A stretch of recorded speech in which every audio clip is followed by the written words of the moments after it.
Hey Google, talk to this audience.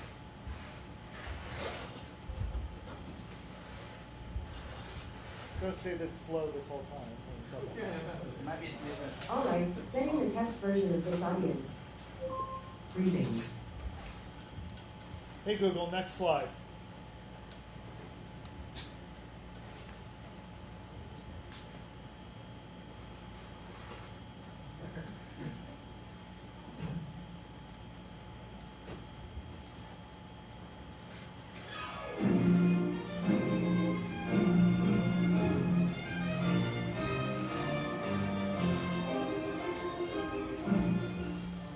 Hi everyone, great to be back in the Bronx.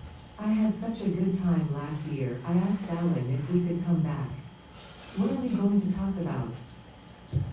Well, we're going to try to talk about some specifics for developing for the Google Assistant. I'm not going to go into a lot of details, but I will be giving you some URLs to look at and some information that isn't covered by some of those. So hopefully it'll will help connect some pieces of things. Hey Google, advance. And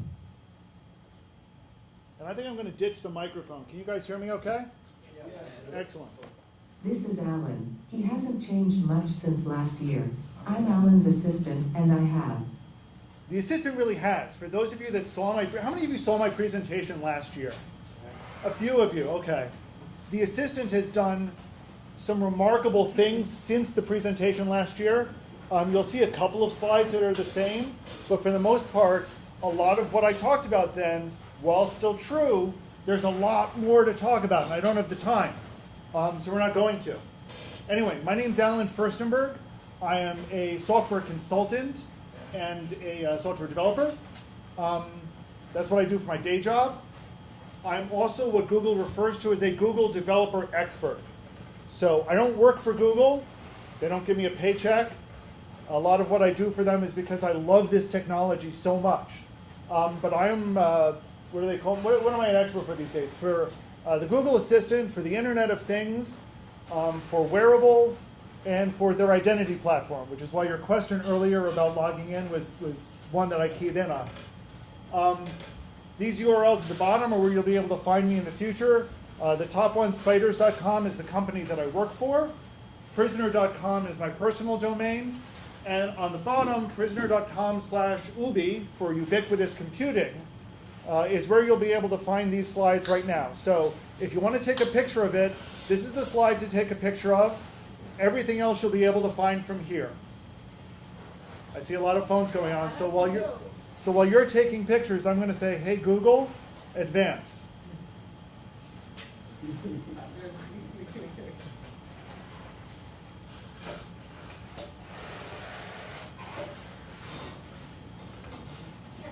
Can we start with the big picture?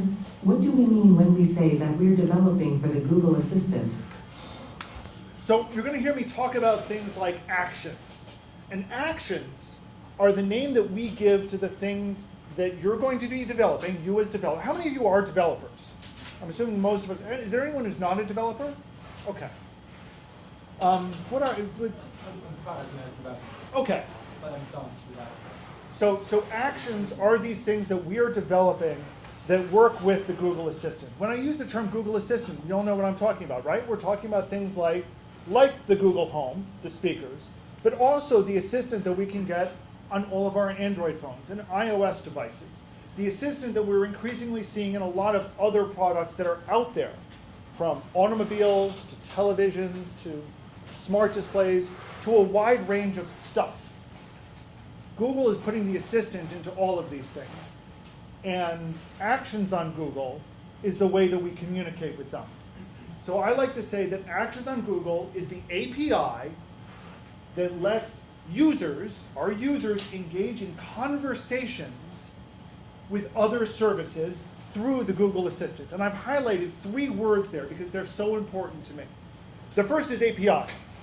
We're developers. We know what an API is. This is something we're comfortable with and that we can work with.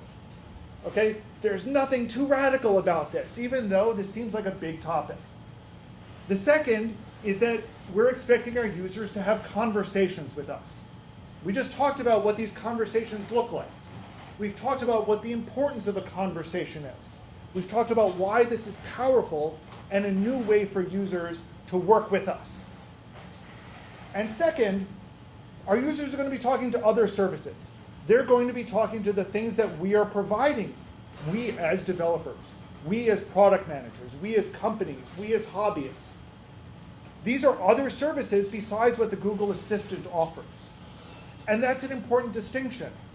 At no point are we creating things that will make users think that they're talking to Google, because they're not talking to Google. They're talking to us. We want them to think they're talking to us. The personas that we just talked about creating, they are our personas. They're not Google's persona. Google has their own persona, and they spend a lot of time crafting it. And they don't want users confusing the two. So as we go through this, I want you to keep in mind, your users are going to be talking directly to you. When they start your action, Google, the Google Assistant, literally says, okay, here's that action. I am handing you over. And when your action is done, you're handing it back to the Google Assistant. Hey Google, advance. I should also say that as we're going through this, if you've got questions, raise your hand, flag me down. I'm happy to answer as we go along. Except, John already talked about exceptional design. I guess we're going to look at developing, right? yeah, we're going to look at development here. Yeah, what was your question? Why does it take so long between asking it and Wi-Fi? In this case, it is network but not Wi-Fi. That's the problem, actually. It can't sit on the university Wi-Fi, so it actually has to go through my phone's hotspot, and my phone has a really, really weak signal. So that's why there's this huge pause there. Normally, it's very responsive. And that's one of the drawbacks of using it in these presentations, but I find the advantages are worth it. Yeah? So is it just the data that you're sending in is going slow, or is it the data that's coming back is slow? I mean, what's the bigger piece of data that's going on? Is it the one that's going out or coming back? From what I can tell, it looks like it's what's going out. Because as soon as it gets it and processes it is when it flips the slide. The slide itself is controlled separately from what's going on here. And looking at the lights, it kind of looks like it's just slow sending the audio out. So we are going to talk about development here. We already talked a lot about design. And what I'm going to actually do is try to tie a lot of those design principles that we just talked about to specific development components. I'm not going to go into a lot of details about a lot of things. The biggest reason why is because there are some code labs, which I'm going to point you at, that do that for you. What instead I want to do is kind of point out a couple of things that you will learn about in those code labs so that you can start making the connections of, oh, this is what I need to do. When I do error recovery, these are the things I need to pay attention to. So I want you to kind of, those are the things I want to highlight here. I'm not going to go into the details, of if I'm using a Node.js library, what are the specific commands need to be? When I deploy this, what are the commands I need to run to deploy it? When I set up my environment, I'm not going to be covering that because there's a lot of other material out there that does. Hey Google, advance. That said, you will see some technical bits. Okay. Next slide. We're 5 slides in and you're not focusing on anything so far, but what will you cover? Quick one. So what do you see the average life cycle from design, development, and deployment? Yes. It really depends on a lot of things. Ask me that later. That'll be a good question for later.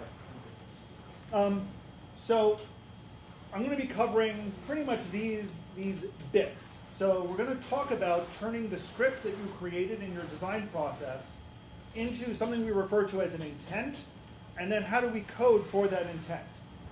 We're going to talk about using voice and other audio tools to help shape and convey the persona that you're wanting to deliver. You've seen some of that already. I'm going to talk about some specific development tools that we have. We're going to talk about how you're going to remember things that a user is talking about. And remember where you are in the conversation, so you have a very natural feeling conversation. And this changes our behavior because that's how humans talk as well. We're going to look at some of the error scenarios and how you handle those error scenarios.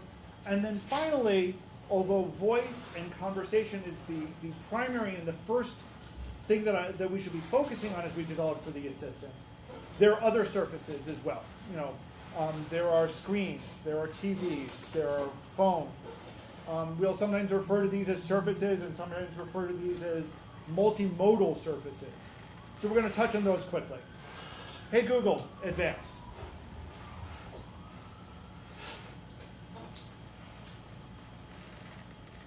Let's start with the first one. What do you mean by an intent? An intent, you're going to hear this term a lot. An intent really boils down to, this is the user wanting to do something. They intend to do something. And this is how we capture it. Sometimes different people will say different things, but they all mean to say, they're all trying to convey the same bit of information. So, yeah, you can see that really clearly there. Wow, my text is pretty bad. I didn't realize it was that bad. When you look at the slides, it looks a lot better.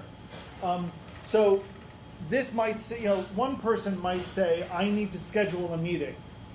While another person might say something like, let's get a meeting set up for tomorrow. Okay? They're both trying to do the same thing, create a meeting, but they've said it in completely different ways. The fact that they're trying to set up a meeting, that's the intent. Other bits of information are things that we'll refer to as parameters. So things like, I want the meeting tomorrow. The tomorrow is a parameter. I want the meeting tomorrow at 9 a.m. That's two parameters, a date and a time.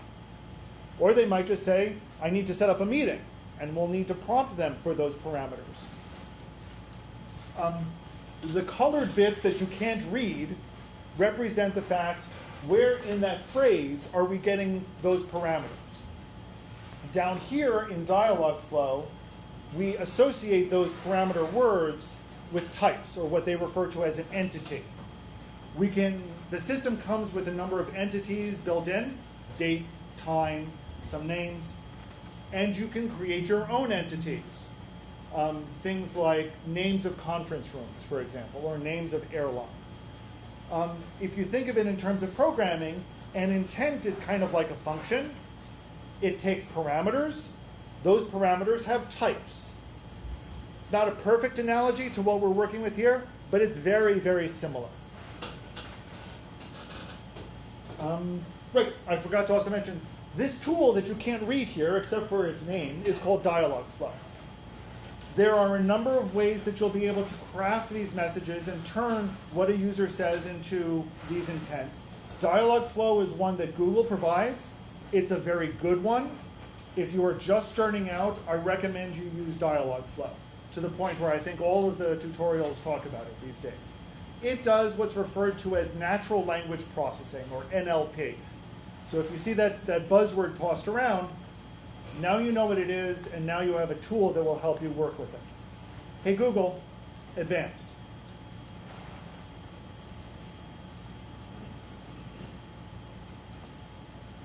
Once we have the intent and the parameters, what happens to them? Sorry, I'm looking at just how bad this is to read. This looked a lot better when I tried it out. I apologize. So what happens to them? So when Dialog Flow gets handed the text that you've said, it figures out which intent it belongs to, breaks out the parameters from that, and then sends it to what we refer to as a fulfillment server. Or we'll sometimes talk about a webhook. That's basically code. You're programmers, you know what code looks like. This code needs to be running on a server somewhere, and we're going to talk about exactly where that is and what that is in a minute. And to some degree, what that code looks like, even though you can't read it. Hey Google, advance.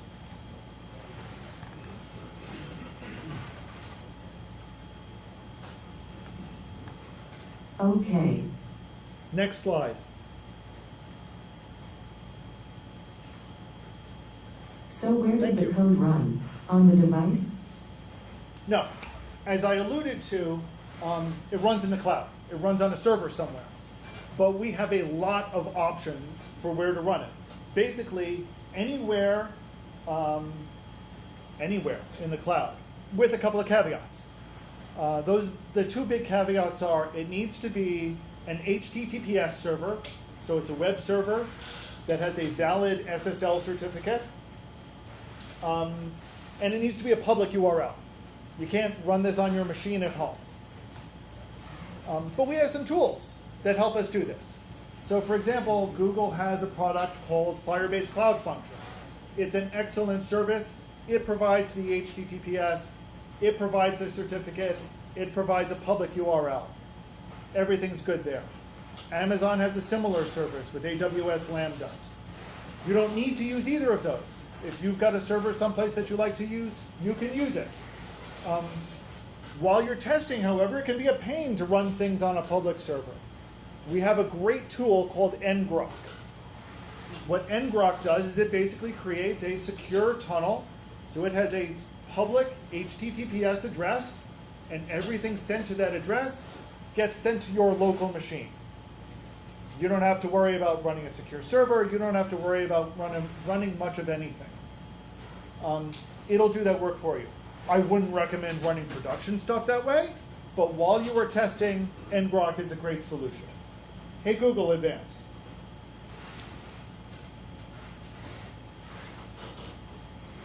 Okay. Next slide. I'm not Is sure what's there any confusing you. programming language you need to use? Nothing is playing right now. Okay. That's not a good sign.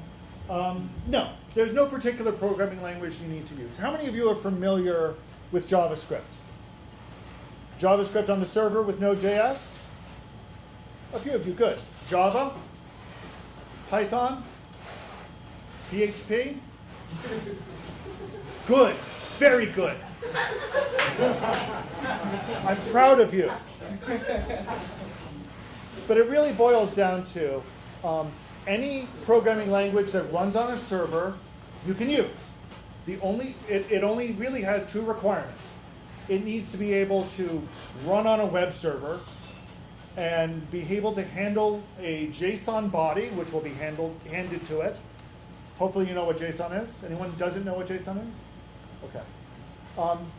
And the second thing it needs to do is it needs to be able to send back a JSON reply in a specific format that Dialog Flow requires. If you can do that, use any programming language you want. But if you're using Node.js, we have several libraries that are out there right now that help you do this. So you don't need to mess around with the JSON. You can do things a little more programmatically and a little more declaratively. Actions on Google and Dialog Flow Fulfillment, you can find both of those at NPM. The source for them is on GitHub. Read them, have fun. The first one is provided by Google. The second one is provided by Dialog Flow, which is a company that is owned by Google. The third one is written by me. It takes a slightly different approach to doing this. So instead of creating functions, and in your function you have what are essentially the equivalent of print statements, you define what sorts of things you want to say and under what circumstances those things will be said. And then separately, how do you come up with the numbers, the things that you want to be able to say? So it tries to do things a little differently. It's also a little bit newer, and it's only maintained by one person right now. Hey Google, advance.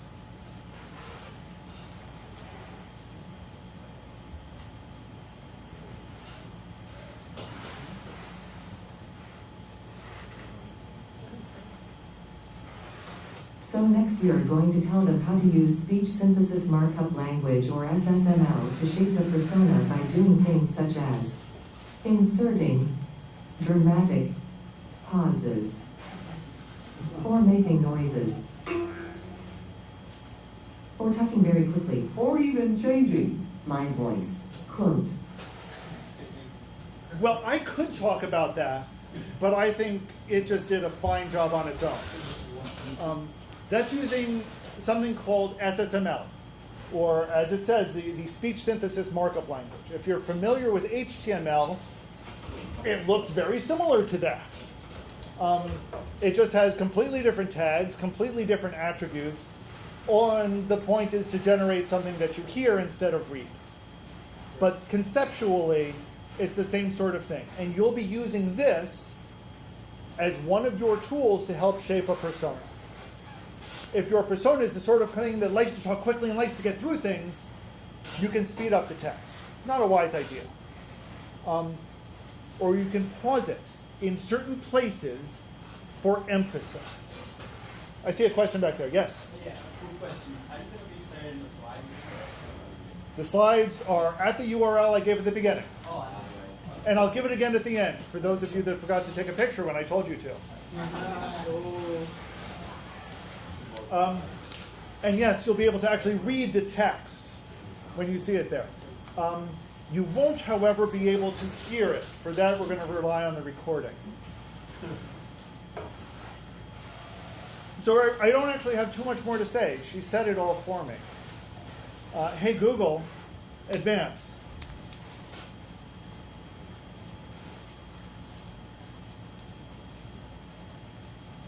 John talked about writing a script and a happy path. How do we figure out where on the path we want to be? So one of the things that he mentioned was, we're going to come up with how we want the conversation to look. But that conversation has, can kind of go on. And in some cases, there may be multiple parts to that, multiple paths that the person might take. If they're reserving a meeting room, it might be different than if they're reserving an airline reservation. And yet you may want to have both of them in the same action. How do you keep track of where they are? We can read this, yay. Ignore that, please.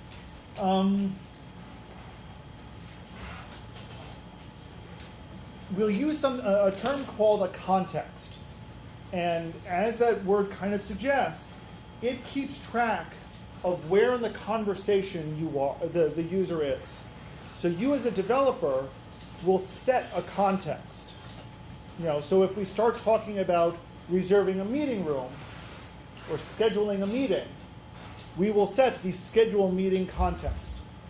What this kind of does is it helps narrow the rest of the conversation down. So if, for example, I'm trying to book a meeting room and it says, where do you want it? I might say, in the Los Angeles room.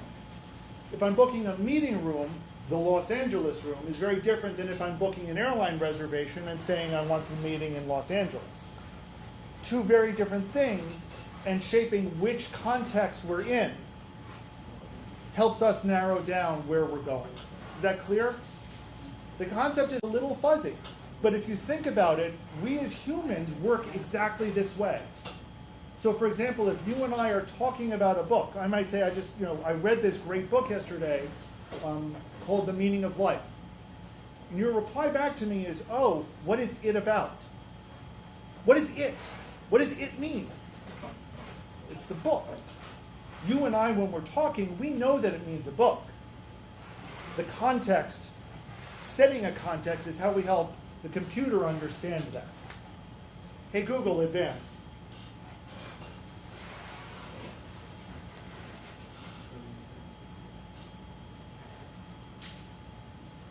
Okay. Next slide.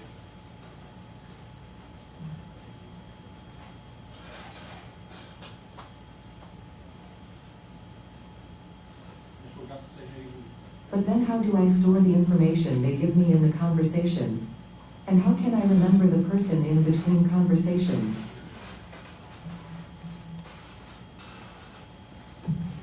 These are two different things.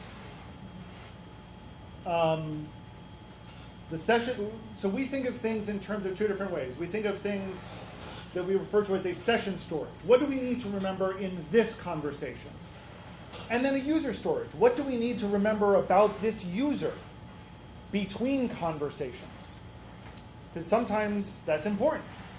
It's nice to address them by name when they come back and talk to us again, if we know their name.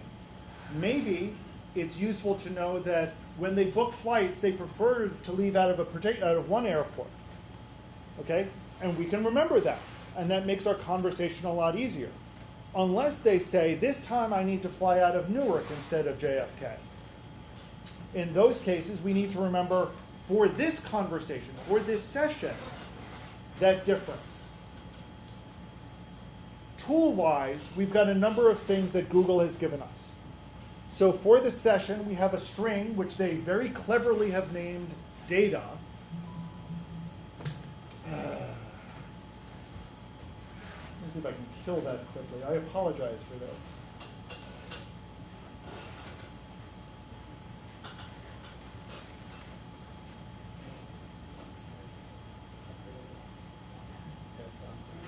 Yeah, it's gone. Did I kill the wrong window? Well, Slack's not there anymore, but neither is the browser window that we were just looking at. Okay, hang on. So, hang on, I'm in Chrome now.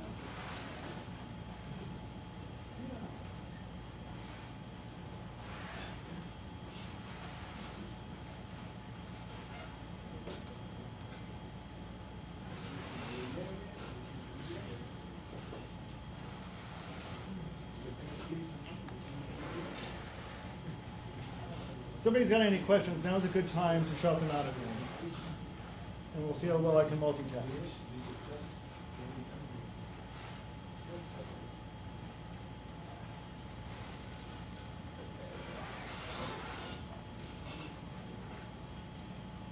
Okay.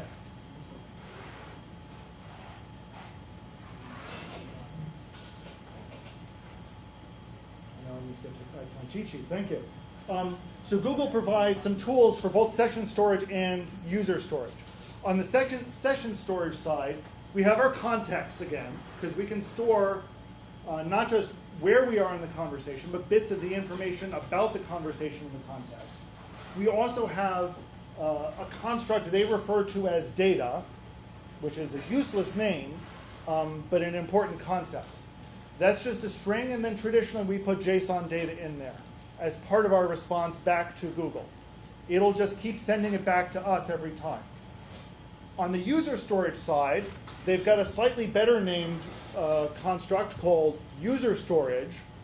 And again, this is a string. We save something in there. Traditionally, we save JSON in there. And every time the user visits us, Google will send us this user storage string back. If we need even more data than it provides, like if we're going to be referencing a database, we can create a user ID, store it in the user storage, and it's repeated back to us every time. This is also, the session storage is also really good for keeping track of things like how often have they made a mistake? How often have we gotten no input from them? That's where we'll keep track of that information. While on the user storage side, we'll keep track of how many times they visited us. If this is the first time, we might be telling them things and spelling it out a little bit. Welcome. I can help you plan your meeting and airline reservations. What would you like to work on today? Whereas if they've used us 20 or 30 times, you could just greet them with, good to see you back. What would you like to do today? You don't need that long explanation. Hey, Google, advance.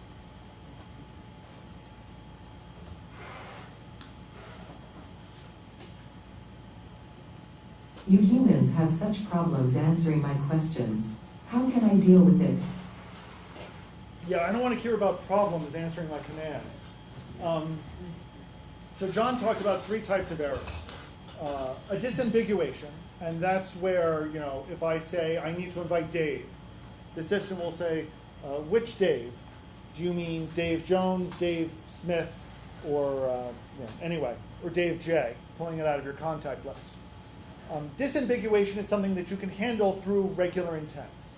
There's nothing terribly complex there. The other 2, however, no match and, what do we call it, no input, those are a little trickier. But Google provides special intents for both of these that you can use to help do these correctly. Hey Google, advance.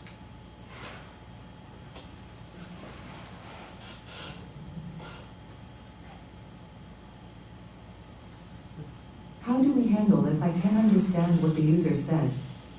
So there's a specific type of intent that Dialog Flow provides called a fallback intent. And kind of as the name implies, if you say something, if the user says something and Dialog Flow doesn't understand what you've said, this is kind of the intent of last resort. So if none of your other intents match it for whatever reason, the fallback intent is the one that gets called. And you can take advantage of that to handle a no match. Hey Google, advance.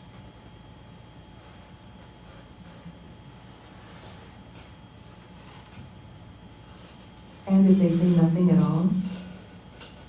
A different special event needs to be triggered, and this is one that you actually need to set up. Google will send what it refers to as an event across. So in the event section of Dialog Flow, when you create an intent, that's the magic string that you need to enter.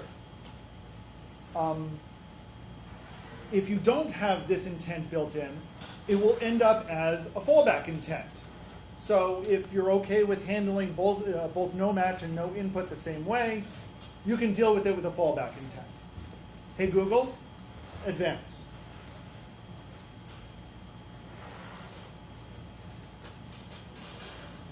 Those seem simple enough, but also pretty basic.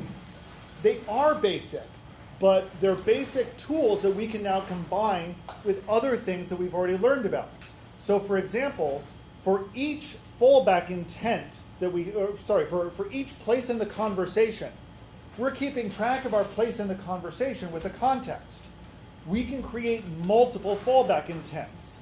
One fallback intent for each input context. So in this way, when the user says something that we didn't understand, we still know where in the conversation we are, and we can provide context-relevant help for that part of the conversation. Same thing if they don't say anything at all.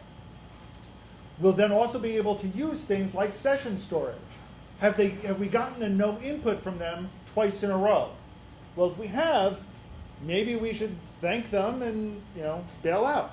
Maybe after only one time, we should thank them and either bail out or reference or do something else.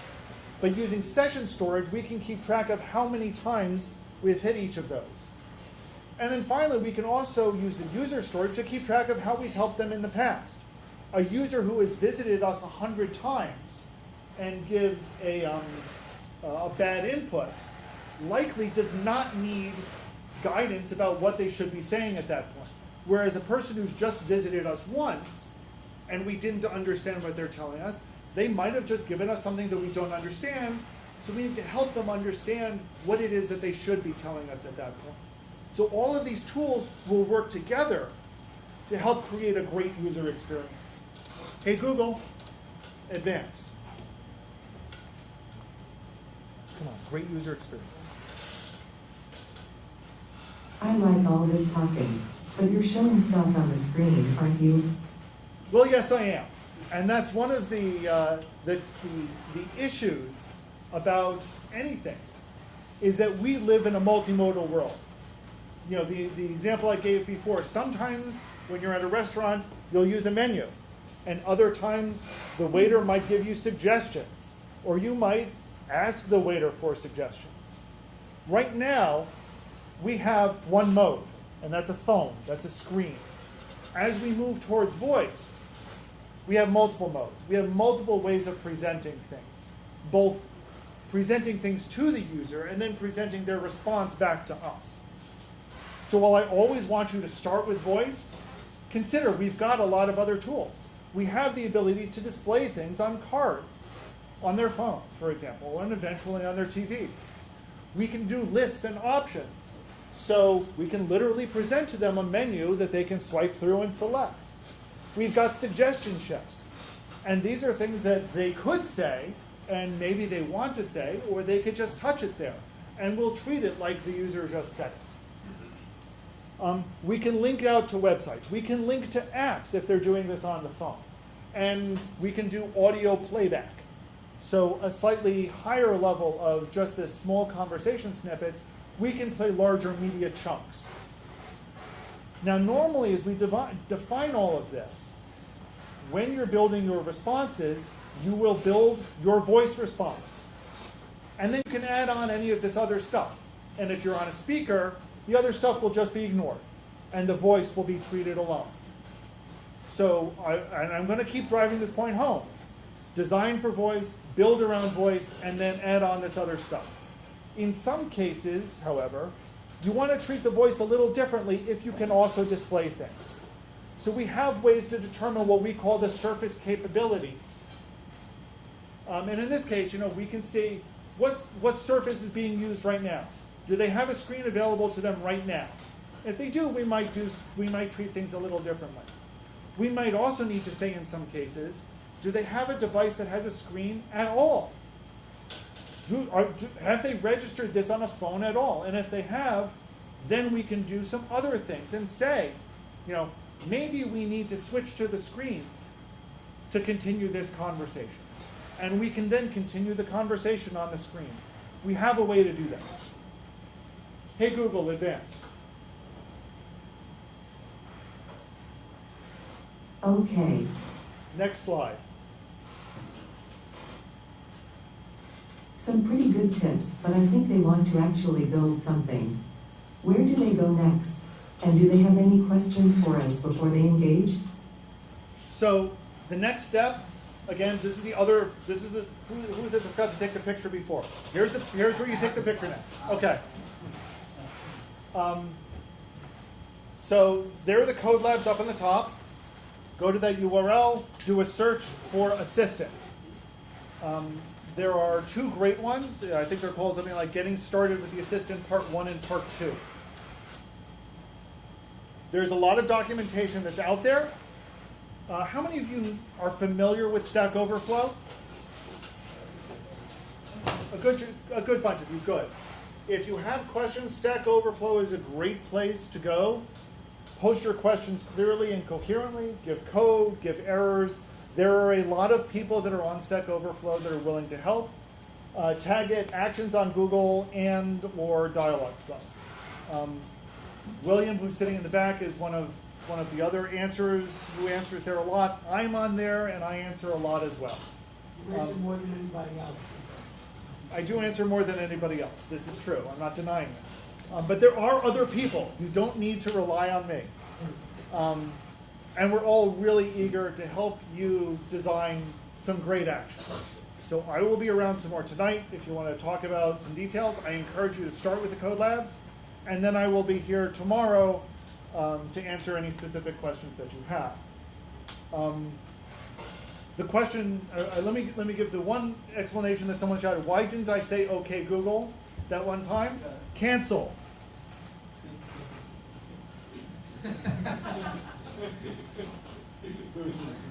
Yes. Yeah. Before we get that too much more, the reason why is because I when it says OK, the problem is this action that I've built, and it's an action that I built. I took a lot of shortcuts, and one of the shortcuts that I took is that the state that it gets into with an error state, it's when it says OK. So that's the incredibly useless. Do not mimic that. When you're designing your error conditions, that's not a good prompt. A prompt more like, what was that? Or I didn't, that's more useful. Saying OK is not useful. But I know that when it gets into the error state, I can just give it a command directly. I don't need to say OK Google again. I'm taking some shortcuts for the rest of the time. And those of you that saw it last year notice it's being a little better behaved than last year. Much better behaved. Much better. Last year I kept having to say next slide, and it kept saying, okay, getting the test version of our audience, and then saying what it did. It's improved a little since last year. Still has problems. Any other questions for me or John? Yes? How do you do A/B testing? How do you do A/B testing? That is a great question. You notice back at one of the early slides, I said we design develop and then we deploy. I didn't get into any of the deploy stuff. There's a reason I didn't get into any of the deploy stuff, because it's a lot of screenshots and a lot that's constantly in motion. So A/B testing, there's a lot of ways that we can do it. Right now, the biggest sets of tools that we have let us do alpha beta testing. So we can have something in an alpha channel, something in a beta channel, and something in production. And then before alpha, we've also got developers. Developers can be permitted through the Actions console. So you can have multiple developers working on the same project, or give each one their own project and merge them later.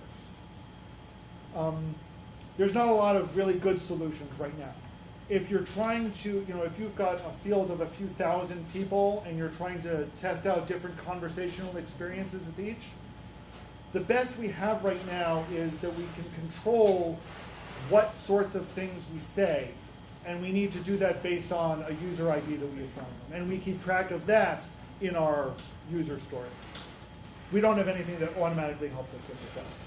We basically don't have data to see where the customer will fall out in the flow. We do. We actually do have some analytics. Some are better than others, but we do have a couple of analytics tools that are available that help us track the user's flow. And definitely dropouts are one of the things that we measure. If you go look at my presentation from last year, I've got some diagrams. I have some things that talk about that. Yes? So what kind of tools are you trying to provide to developers so you keep them from going over to Amazon Alexa? Well, let me make something clear. I don't work for Google. So I can say things like this. Okay, so No. So raise the question. no.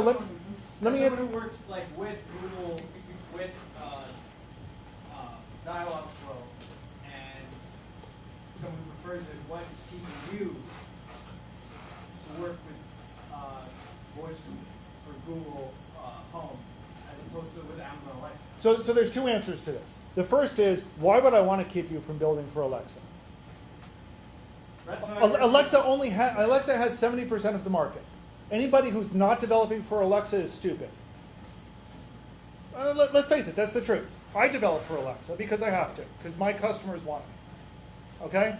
But I also develop for Google Home, because that's the other 30% of the market. So here's the question. Do you want 70% of the market, or do you want 100% of the market?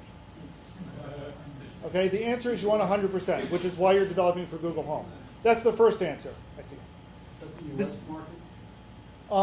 That is the US market. Worldwide, Google is actually on the increase over Amazon. And the reason for that is because Google has so many more languages than Amazon does.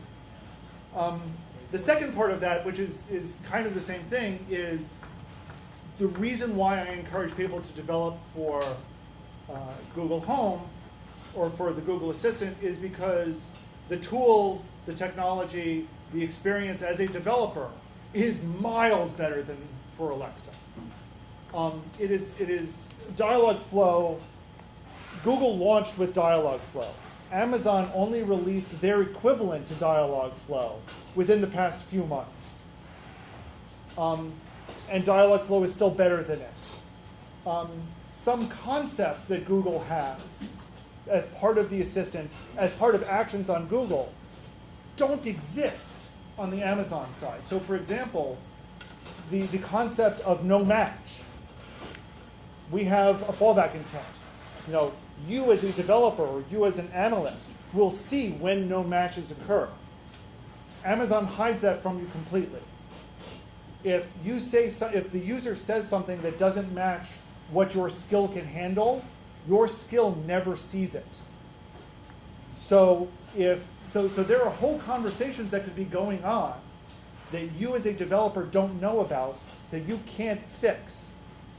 And that's a pretty big gap. There are other things along those lines, which is why I much prefer developing for the Google Home, for the Assistant. That and the Assistant is literally everywhere. It's on every Android phone. Right now. If you want Alexa, you need to add it. I could go on and on about why I like, and it's not just because I am an assistant, or I am a GDE. I'm a GDE because I love the technology. I saw your hand, but he was first. Yes. No, you're good? Yes. Yeah, it's like Alexa, you have to pay for it. For Google, you don't have to pay for it. They're the same. In fact, the question was, do you have to pay for it? As a developer, what do you have to pay for? In a lot of ways, the two actually have really, really similar technologies. The concept of, the actual work that's being done runs on the cloud somewhere. The biggest difference is Amazon would really, really, really like you to run it on AWS. Really, I mean, originally you only could run it on AWS. They've since expanded that. Google says, yeah, if we have a tool, we have Firebase, and it runs well on Firebase, but you can run it anywhere at all. In fact, the Actions on Google library includes a module that lets you run it on AWS Lambda. So they would, as for fees, there are no charges to use Actions on Google itself. There are server charges. So, when you're running stuff in the cloud, you will incur server charges because that's where you're running your code. But if you already have a server, there's nothing additional that you need to pay. There's no additional license. There's no additional access. Pretty much for 98% of most users, you will not incur any additional costs just for developing for it. If you have a massive workload, you might need to get Dialog Flow's Enterprise Edition. As far as I know, nobody needs Dialog Flow's Enterprise Edition right now. So nobody's paying anything to Google for this. Google will give you $200 a month if you publish an action. They give you $200 not cash, but credit towards their services. So even if you do get charged, you're probably not going to pay real cash. Yeah. So what William points out, and he's totally correct, is that once you publish an action, they will give you $200 in Google Cloud credits to run on their cloud. Amazon does the same thing with their skills. If you publish a skill, they give you Amazon Cloud credits as well. And that's $200 a month for a year so far, and nobody's had them running for longer than a year yet. Any other? You had some other questions? Yes. We have to make a short comment on what you said about Amazon and Google. So from what I can see, in the next 5 years, Google definitely can provide much, much more personalized experience based on what you are watching in YouTube, what you are searching in Google, and what you are searching on Google Maps. And there's no way Amazon can provide the same level of personalization in the experience. So my question is, the two errors you mentioned, no match, I understand that no match is considered as an error, but I can also say there is a great machine learning or learning opportunity from the no match, and so how... Exactly. Maybe that's not an error because my asset, right? So we all anything to learn from that no match. One of the things that one of the phrases that we like using when we talk about conversation design is that in conversations there are no errors. When you and I are talking, there's no such thing as having, now you and I may misunderstand each other for the entire length of the conversation, but hopefully by the end of it, we have both learned to communicate with each other. We've both learned something. There is no built-in machine learning component to Dialog Flow. So, if I try to book a reservation and I'm using different phrases, it will not, over the course of the conversation, learn my phrasing. However, my phrasing will be reported to the developers, and the developers can look at it and say, hey, we're seeing a lot of people using these types of phrases. Let's add those to Dialog Flow's phrases. Let's add those to an existing intent. And Dialog Flow provides some tools that let you do that. So there's no machine learning involved.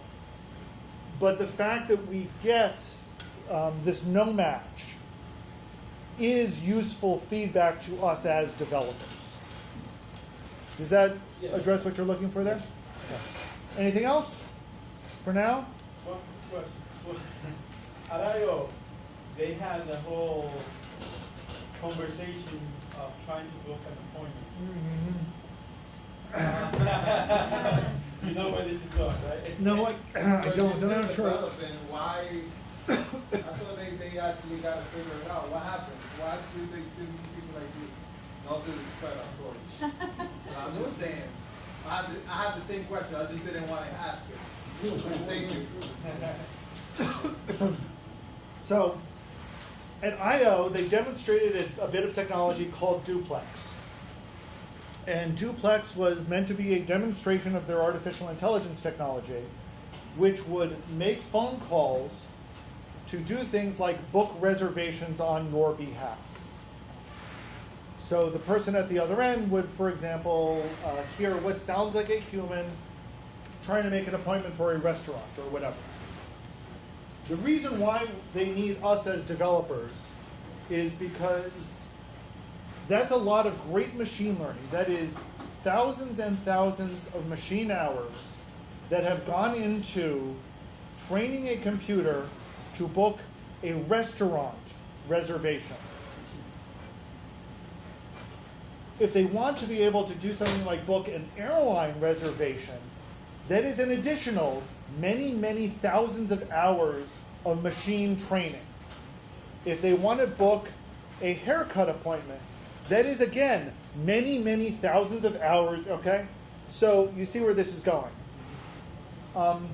In some ways, it is great technology because it demonstrated that for a lot of these things, we already have an API. We have an existing API to book a restaurant reservation. That API is a person on the other end of the phone. So traditionally, we as developers think about building an API and then writing programs and teaching people to use that API. This was Google turning it around and saying, we have an API of a human.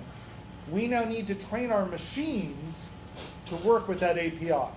That's a very, very tricky problem still. And they were basically saying they made the first very small dent in solving it. So the answer is, why are we doing this? And that's because until Lyft and Uber came along, nobody thought about an app for a ride-sharing app. The concept didn't exist.